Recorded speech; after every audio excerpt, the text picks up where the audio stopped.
Purity and Danger, An Analysis of Concepts of Pollution and Taboo is a 1966 book by the anthropologist and cultural theorist Mary Douglas. It is her best-known work. In 1991, the Times Literary Supplement listed it as one of the 100 most influential non-fiction books published since 1945. It has gone through numerous reprints and re-editions.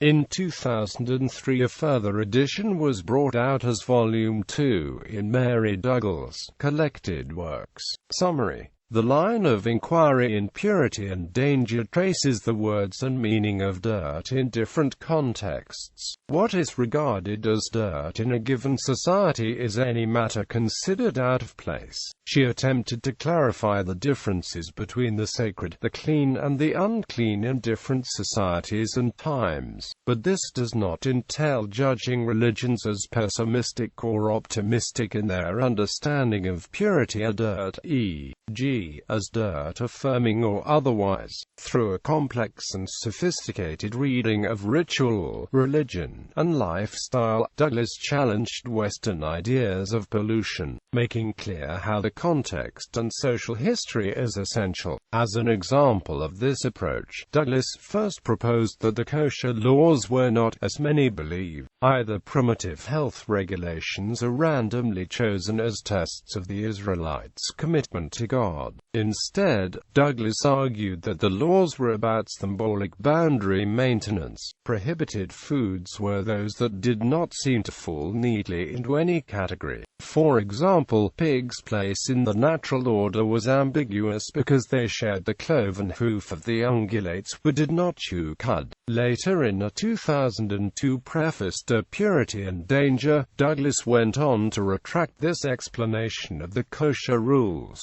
saying that it had been a major mistake.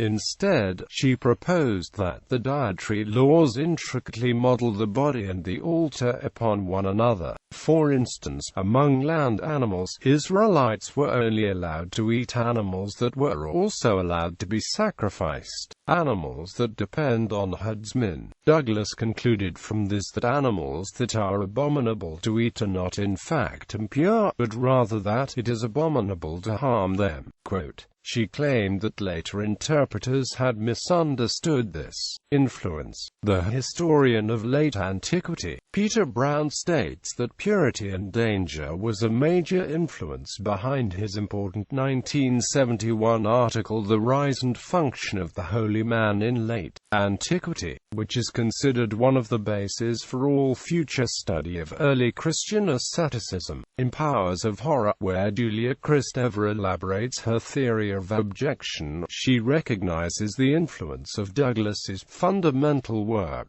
while criticizing certain aspects of her approach. Reviews: Edwin Ardner in Man, New Series, 2-1, p. 139. Melford Spiro in American Anthropologist, New Series, 70-2, pp. 391-393. William McCormack in Journal for the Scientific Study of Religion, 6-2, pp. 313-314.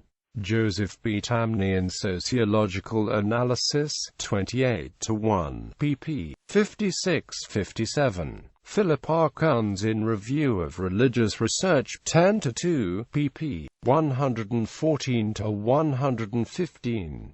Albert James Bergerson, Review Essay in American Journal of Sociology, 83-4, pp. 1012-1021.